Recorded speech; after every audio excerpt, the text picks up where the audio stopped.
Santo Evangelio según San Mateo. En aquel tiempo dijo Jesús a sus discípulos: guardaos de los falsos profetas, que vienen a vosotros disfrazados con pieles de ovejas, mas por dentro son lobos rapaces. Por sus frutos los conoceréis. ¿Por ventura se recogen uvas de los espinos o higos de las zarzas? Así, todo árbol bueno da buenos frutos, y todo árbol malo da frutos malos. No puede el árbol bueno dar malos frutos, ni el árbol malo dar los buenos. Todo árbol que no da buen fruto será cortado y echado al fuego. Así pues, por sus frutos los conoceréis. No todo el que me dice, Señor, Señor, entrará en el reino de los cielos, sino el que hace la voluntad de mi Padre que está en los cielos, ese entrará en el reino de los cielos. Pueden tomar asiento.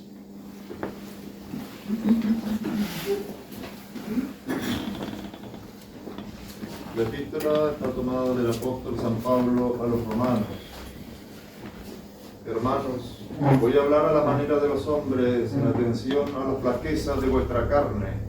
Y es que así, como habéis convertido vuestros miembros en instrumentos de impureza y de maldad, así también debéis convertirlos ahora en instrumentos de la justicia para vuestra santificación. Porque cuando erais esclavos del pecado, sacudisteis el yugo de la justicia. ¿Y qué fruto sacasteis entonces de aquellos desórdenes de que ahora os avergonzáis? En verdad que la muerte es el fin a que ellos conducen. Por el contrario, ahora que estáis libres del pecado y que habéis sido hechos siervos de Dios, cosecháis como fruto vuestra santificación, por fin la vida eterna. Porque la paga del pecado es la muerte.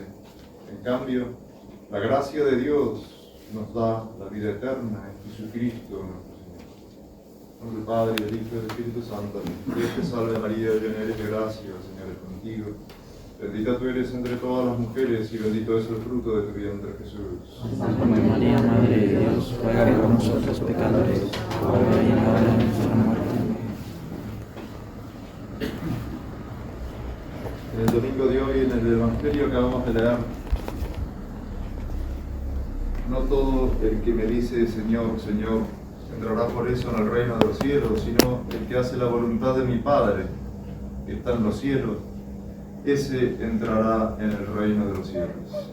Y el que hace la voluntad de mi Padre, que está en los cielos. ¿Cuál es la voluntad del Padre que está en los cielos? Nuestro Señor Jesucristo lo dice en otra parte del Evangelio.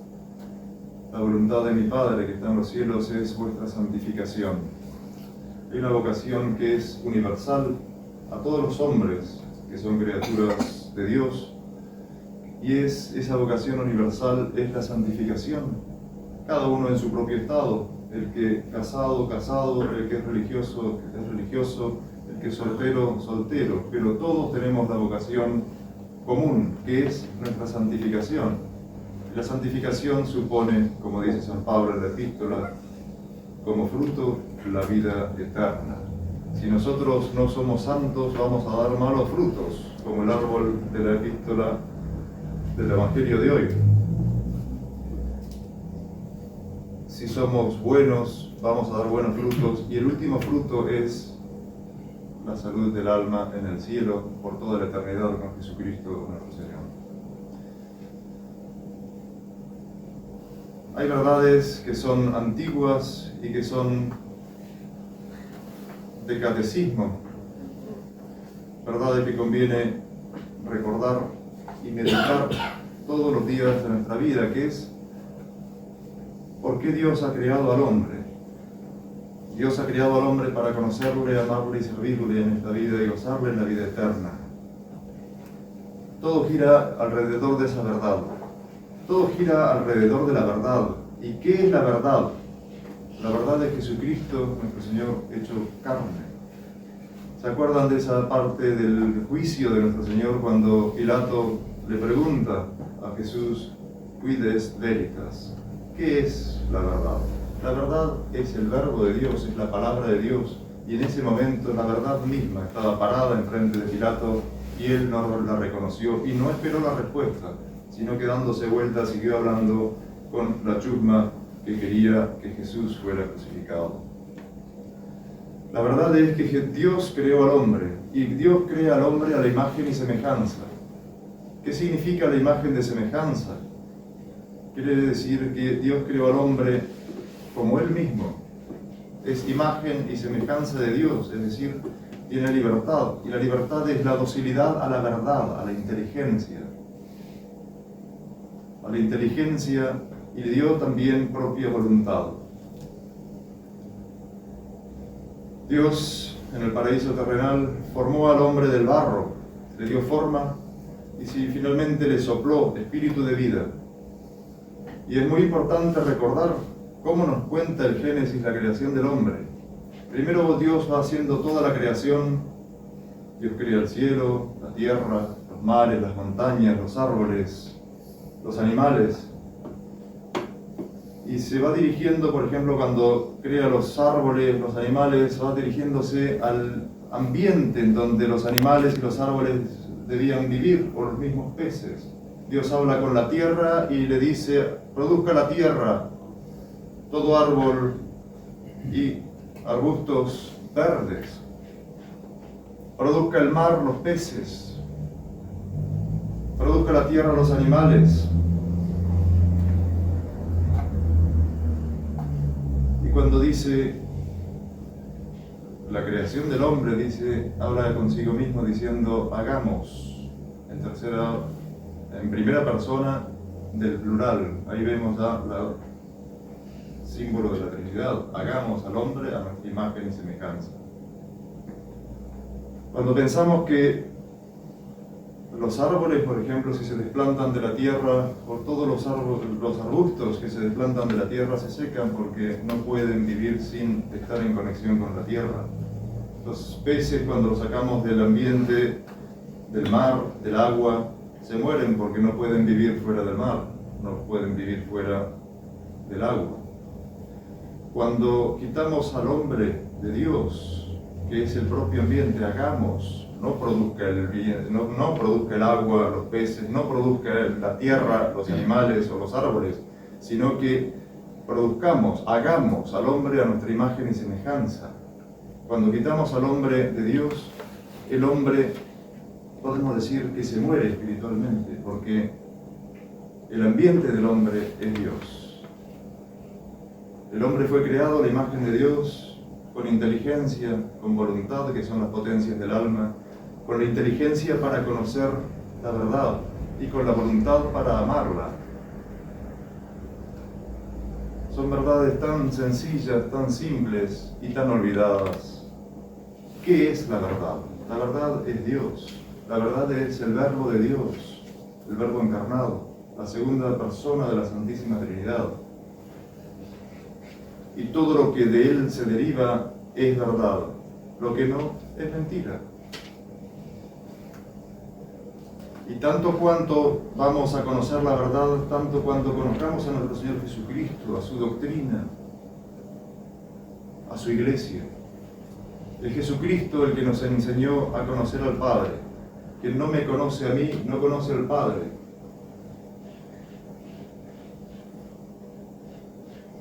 ¿Y quién hace la voluntad de mi Padre que está en los cielos, sino aquel que se santifica a sí mismo? ¿Y cómo podemos santificarnos si no conocemos la propia doctrina que Jesucristo nos enseñó?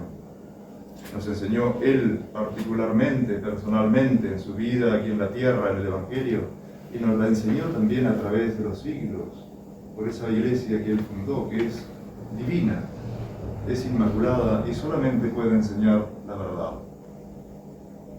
Es por eso que hoy estamos así como estamos. El mismo Jesucristo dijo que al fin de los tiempos iba a venir un tiempo de apostasía, iba a venir un tiempo de enfriamiento de la caridad.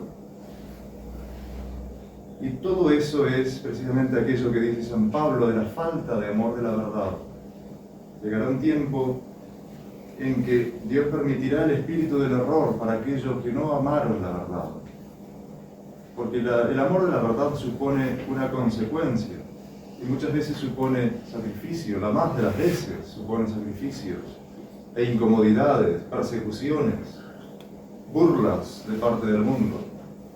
¿Acaso nuestro Señor no sufrió burlas de parte del mundo? ¿Acaso nuestro Señor fue un hombre exitoso mundanamente hablando? ¿Cuántas personas había al borde de la cruz mientras él moría? Las grandes multitudes que lo habían aclamado el día de Domingo de Ramos, esas mismas multitudes clamaban: crucifícale, 5 días después. Así es la voluntad popular, esa es la voluntad de las masas, en donde no necesariamente y casi siempre no tienen la verdad. La verdad no es la mayoría, la verdad es Dios, no es la mayoría de personas que gritan una cosa o gritan lo contrario. La verdad es Dios, es Jesucristo, es su doctrina, es su catecismo, es su magisterio, que es el magisterio de la Iglesia. Precisamente por eso Dios, nuestro Señor Jesucristo, atribuyó a su Iglesia la característica de la infalibilidad cuando enseña sobre fe y costumbres, porque su Iglesia no puede enseñar lo que sea el error. No es algo que no debe ser, sino que no puede ser. Es algo inherente a su Iglesia ser inmaculada, ser divina. Entonces, cuando vemos que su Iglesia habla el error, enseña la mentira, es aquello que dice San Pablo: aunque un ángel del cielo se aparezca y enseñe otro evangelio del que os hemos predicado, sea anatema, porque no puede ser. No puede haber un ángel que venga del cielo y que predique otro evangelio, que predique otra verdad, porque la verdad es una sola. Entonces, cuando vemos que la Iglesia, fundada por nuestro Señor Jesucristo, ha estado predicando la verdad enseñada por Él durante 2000 años, y que luego venga esa misma Iglesia, teóricamente, supuestamente, y enseñe todo lo contrario, enseñe la mentira. Hay dos posibilidades: o Jesucristo nos engañó, cosa que no puede ser, y es hasta blasfemo pensarlo, o es que esa Iglesia que enseña esa mentira no es la Iglesia de Jesucristo, no es la Iglesia por Él fundada. Si el vicario de Cristo, que es Pedro, y todos sus sucesores, recibió ese regalo, ese don de Dios, ese don de nuestro Señor Jesucristo mismo, que es el poder de la oración de Jesucristo: yo he rezado, Pedro, para que tu fe no desfallezca, y vemos que realmente la fe de Pedro ha desfallecido, ¿es que falló la oración de Jesucristo? ¿Puede pasar eso?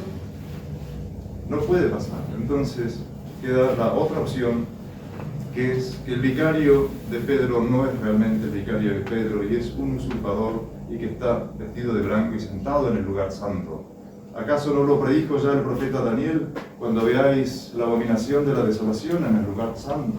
Es que iba a suceder, y ahora está sucediendo. El lugar santo es Roma, es el Vaticano, porque es el, como dice León XIII, el lugar a donde tiene puesta el faro de la verdad, la luz de la verdad, el faro de la buena doctrina. Ellos pusieron la abominación de la desolación, y es lo que está sucediendo ahora en este momento.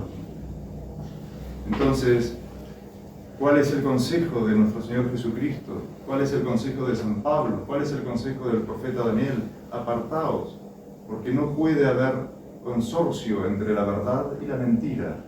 No puede haber consorcio entre la luz y las tinieblas. No puede ser. Es por eso que volvamos a lo del Evangelio de hoy. Nuestra vocación es la santidad, es cumplir con la voluntad de Dios y dar frutos buenos. Los frutos buenos se dan con el amor de la verdad, con la práctica de la verdad cristiana, con la práctica de las virtudes cristianas cotidianamente, con la oración, con la piedad, con la penitencia, con el cumplimiento de los mandamientos, con el cumplimiento de los preceptos de la Iglesia, con el vivir por Dios y para Dios, porque por Él fuimos creados, por Él fuimos redimidos, y por Él vamos a ser santificados, si es que realmente queremos ser consecuentes con el amor de la verdad. Amemos a la verdad, porque amar la verdad es amar a Jesucristo. Y eso no es un consejo, no es una sugerencia, es un mandamiento. Y de acuerdo a cómo lo cumplamos, es que vamos a dar buenos frutos, y va a ser nuestra santificación, y va a ser como premio final la vida eterna. Y damos a María Santísima, Madre de la verdadera sabiduría, Sede sapiencia, la decimos en las letanías después del rosario, significa sede de la sabiduría. Y la imagen de la Virgen María como sede de la sabiduría es la Virgen parada con el niño Jesús durmiendo en sus brazos. Esa es la sabiduría encarnada, ese es Dios mismo, durmiendo en los brazos de su Santísima Madre. Esa es la confianza que Él quiere que le tengamos a nuestra Madre del Cielo, que pongamos todas nuestras preocupaciones, todas nuestras cuitas, todos nuestros problemas en los brazos de la Virgen y nosotros nos durmamos tranquilamente en sus brazos. Pongamos en ella entonces nuestra confianza, nuestra esperanza, para que un día nos muestre a esa sabiduría encarnada, a esa verdad que se hizo carne y que habitó entre nosotros y que vino a través de ella, que se encarnó en sus entrañas purísimas, y por eso Él mismo también quiere que nosotros vayamos al cielo a través de María Santísima. En nombre del Padre, y del Hijo, y del Espíritu Santo.